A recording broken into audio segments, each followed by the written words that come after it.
কাৰ জৰিয়তে চৰকাৰে লাখ লাখ বিদেশী অসমৰ ওপৰত জাপি দিয়াৰ কৌশল কৰিছে।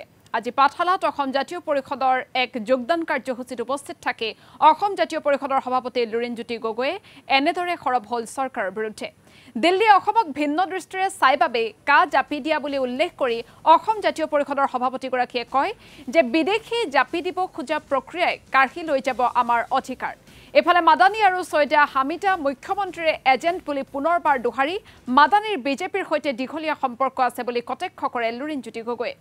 মাদানীক মাতি আনি বিজেপিয়ে যে নিৰ্বাচনী বৈতৰণি পাৰ হ'ব বিচাৰিছে সেই কথা অসমৰ ৰাইজে বুজি পোৱা বুলিও মন্তব্য কৰে অজাপৰ সভাপতিগৰাকীয়ে।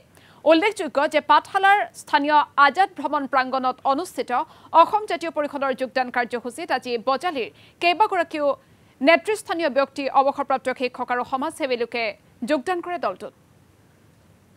মাদানীটো তেওঁৰে এজেণ্ট হয়, তেওঁৰে ভায়েক। মাদানী আৰু হামিদা এইবোৰ তেওঁলোকৰ লগত সম্পৰ্ক থকা কথা মই ইমান ধুনীয়াকৈ আপোনালোকক কৈ দিছোঁ। এতিয়াৰ সম্পৰ্ক নহয় মাদানী। মুখ্যমন্ত্ৰীয়ে এই নতুনকৈ পাইছে কাৰণে মাদানীক পাহৰিয়ে গৈছে। আগৰ পৰা বাজপেয়ী দিনৰ পৰা মাদানীৰ সম্পৰ্ক আছে ধুনীয়াকৈ। RLDৰ লগত কেনেকুৱা, অজিত সিঙৰ RLDৰ লগত NDAৰ কি সম্পৰ্ক, মাদানীয়ে কেনেকৈ ভোজত ভূমিকম্প হওঁতে কেনেকৈ ঠিকা পাইছিলে ঘৰৰ, তেওঁৰ কাৰণেই ভাতৃঘাতী সংঘৰ্ষৰ সময়ত বহুতো মানুহে তেওঁৰো অৰিহণা থকা বুলি কৈছিলে। বহুত ৰাজহুৱা অভিযোগ।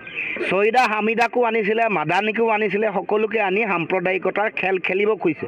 কিন্তু অসমৰ ৰাইজে বুজি পাইছে আমাৰ যিসকল ইয়াৰ খিলঞ্জীয়া আছে, ভূমিপুত্ৰ আছে, থলগিৰি অসমীয়া মানুহ যিসকল আছে, তেওঁলোকৰ অধিকাৰ কাঢ়ি তেওঁলোকে সাম্প্ৰদায়িকতাৰ এখন খেল খেলি হিন্দু মুছলমান বিভাজন কৰি ৰাজনৈতিক বৈতৰণি পাৰ হ'ব খুজিছে।